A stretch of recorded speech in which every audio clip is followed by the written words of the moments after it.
Welcome back, everybody, to another edition of Rational Wrestling Talk. This is a Rational Wrestling Mark.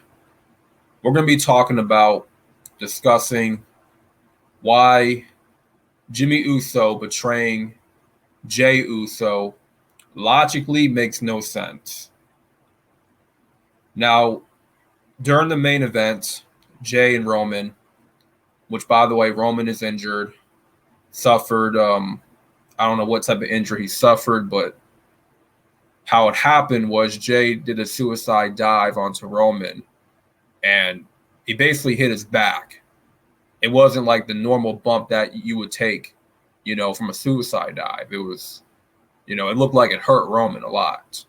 So, but this was a tribal combat match, and we were told, they made it clear that during this tribal combat match, there were to be no member of the Anoa'i family, no member of the Samoan dynasty, anybody Samoan could not interfere. They were not allowed to interfere in this match. But knowing the WWE and their track record, they like to break their own rules. So in this match, they broke their own rules. You saw later in the match, which was a very long match, it felt more so like a brawl than an actual match. The crowd, though, was red hot for Jay. We all knew Jay wasn't going to win, obviously, right? But the crowd was just ready for Jay to beat Roman. They were very much behind him. But you saw later that Solo interfered. And then toward the end, when Jay speared Roman and then hit the Samoan splash, then you saw a masked man pull Jay out the ring. And we all knew who that was. I mean, who else would have been under that mask? Maybe another member of the Samoan family? Who knew? Who knows? But we all had to predict that it was Jimmy. And lo and behold, it was Jimmy Uso. And Jimmy Uso did the unthinkable. Did something that we all thought would never happen. Jimmy super kicked his twin brother right in the face. That's right. Jimmy betrayed his own twin brother, cost him the Universal Championship match. Roman speared him, got the 1, 2, 3. And a lot of people were legit shocked, but also feeling a little bit like this was a dumb move on their part. And, the Usos, I thought, like, as a fan, right, I thought they would never break up because they had been the only tag team, aside from the New Day, but the Usos have been around longer than the New Day. They started off in 2010. So they were a tag team for 13 years up until SummerSlam. And they never broke up one time. They didn't tease any tension. They had no conflict. The Usos remained solid. They remained in sync. They remained together as a unit. And they've been consistently good, putting on great matches of the night. The Usos worked their way up in the tag team ranks. They've been grinding since day one. They weren't treated the best when they first made their debut. Like they almost felt like an afterthought for a couple years until they got their push when they beat the New Age Outlaws, I think in 2014 or 2015. And that was kind of beginning of the Usos push. But before that, they were kind of just there. They weren't really getting much love. And, to see where they're at now, current day, is unbelievable. To see how much they've grown. But I would say the Usos, in my opinion, are the greatest tag team of the 21st century. Like they're the only tag team to never break up until now. So now the New Day is technically the only tag team, the longest tag team, the longest tenured team to never break up because they formed in 2014. So that honor goes to the New Day by default. But watching this unfold as a viewer, I didn't really know what to think. I was under the impression that first and foremost, I'm here to tell you why this logically makes no sense. Because a month ago, Roman had put Jimmy on a stretcher. He injured him, right? Him and Solo. They beat him down, right? Jimmy Uso, the same guy that got tired of putting up with Roman's BS. He got tired of being controlled. He got tired of following in line with the tribal chief. He had enough of Roman's narcissistic behavior. Jay had no choice but to fall in line. He felt obligated to. Jimmy, he felt like he had a choice and he didn't have to fall in line. But he knew that Roman was on this big power trip and he wasn't for it. Initially, Jimmy was rebelling against Roman. And then you saw at Night of Champions, he super kicked Roman. He had enough of being pushed around by Roman. And he wasn't going to tolerate it no more. So Jimmy turns on his own brother. And then, why not go after the guy that put you on a stretcher? Why are you helping the guy that took you out? That's my thing.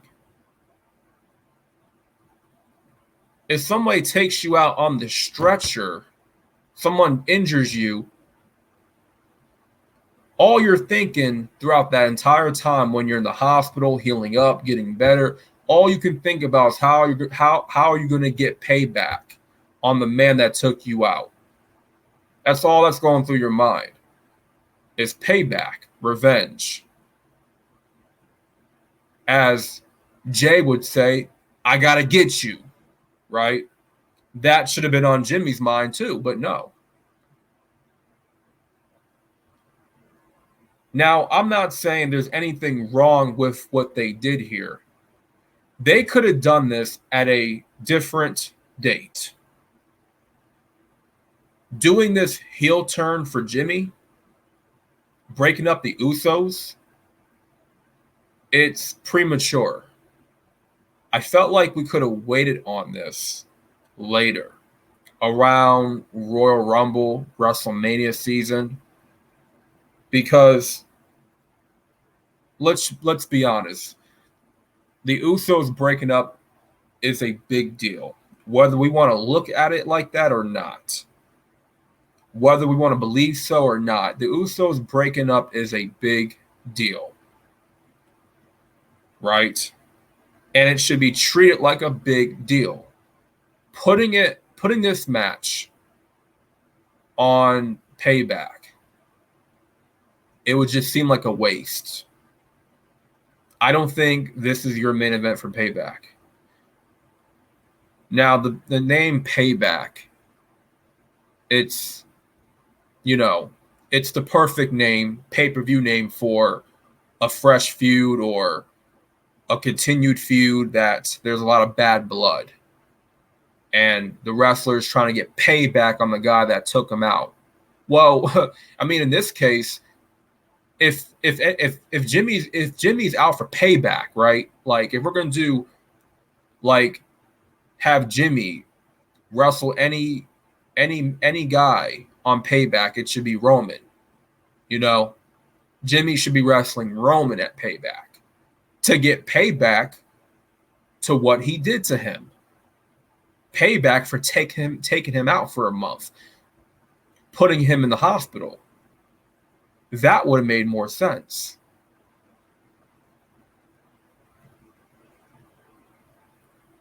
Because really, Jay did not deserve to be betrayed like that. Jay was done dirty. If there's anybody that should be getting payback, it's Jimmy getting it on Roman. That's the perfect payback match, in my opinion, is Jimmy and Roman, right? But they should have done this later. This is a WrestleMania 40 match. This is not a payback match. This is a WrestleMania match. Now, I don't know where they go from here when it pertains to Roman and Solo, because during the match, Solo got speared by Roman by accident. So I don't know where they take that whole thing. I'm not going to sit here and, try and predict what's going to happen with Solo and Roman. But personally, I don't really care to see this match at Payback. I think it's too early and it's not the right time to do this. Now, a lot of people are saying that this happening with Jimmy turning on Jay, this was, them jumping the shark and them, doing this way too soon. And I agree. I definitely agree. If the bloodline has been consistently good, has had consistent, great storytelling involved, a lot of great moments happen through the bloodline or through the bloodline saga, right? The past 3 years. But this is probably the first instance where they fumbled the ball, where they fell flat, to say the least. Because this is not how I would have had Jay lose. But it seems to me that there's a pattern, though. Every time, and I believe that this is Roman and Jay's third match. Night of Champions 2020 and Hell in a Cell 2020. And now SummerSlam of this year. And it seems like every outcome of that match has involved Jimmy Uso. Jimmy Uso had to throw in the towel for Jay. The first match. Second match inside of Hell in a Cell. The only way that Roman could get Jay to say, "I quit," was to lock Jimmy in that guillotine chokehold. And at the time, Jimmy was injured. So Jay, knowing that his twin brother, is in danger, the only way that this pain could end for Jimmy is if Jay said, "I quit." So Jay had to say, "I quit." And now the third match, Jimmy is involved again. It seems like Jimmy is the deciding factor for all of Jay and Roman's matches. He was the deciding factor for the first one, the second one, and now the third one. So when you look at it, Jimmy has been responsible for Jay losing to Roman. Right? Now, I do trust the people involved, the creative team, Paul Heyman and other writers, to make sense of this whole heel turn for Jimmy Uso. Jimmy can feel slighted that Jay was next in line to be the tribal chief and not him. He can feel left out that Jay was the right-hand man for Roman Reigns and not him. That he's always felt like the background player. Even when Sammy was in the bloodline, Sammy felt more like an important member of the bloodline, as did Jay and Solo, because Solo was the reason for Roman retaining his title, right? Solo being the enforcer of the bloodline. It always felt like Jimmy was just there. And Jimmy was the one that rebelled the most against Roman. He told Jay, listen, we don't got to fall in line here. Like, we don't have to submit ourselves to this man. We are a tag team. We are the greatest tag team ever. We can make it without this fool. We don't need Roman. We the Usos. We can take over the tag team division. Jimmy was always the one thinking for himself. Jimmy was the only one that was thinking more rationally, having his own mind. Jay was blindly falling in line. He felt hypnotized almost to just blindly fall in line with Roman, follow the leader. And Jimmy said, nah, I'm not doing that. So maybe this could be explained in a way where Jimmy is the jealous, bitter twin brother that is mad that his own brother got ahead of him. He got a bigger push than him. He got the spotlight. He got the main event. Roman looked at him as the next tribal chief, and he felt hate in his heart for Jimmy having more success than him.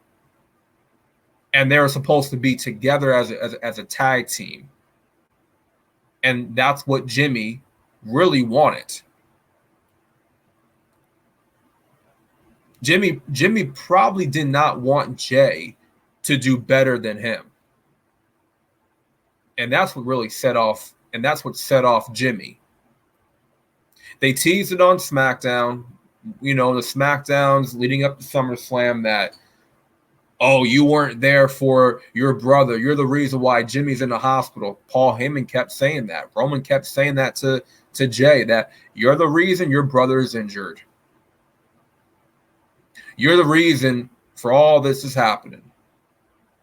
So, in a way, they kind of foreshadowed what was going to happen. But I'm looking at this as a viewer, and I just hope that they make sense of this and they make us care.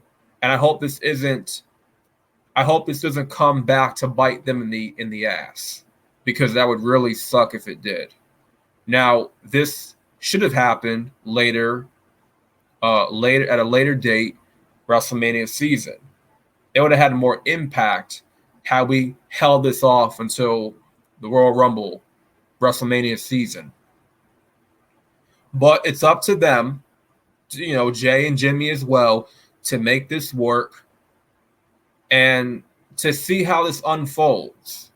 And they could main event Payback, which I'm not much of a fan of. But we're going to have to see how this unfolds, how this plays out. And I don't see Roman being on TV around this time. I think he'll be off TV, take a little break until Survivor Series.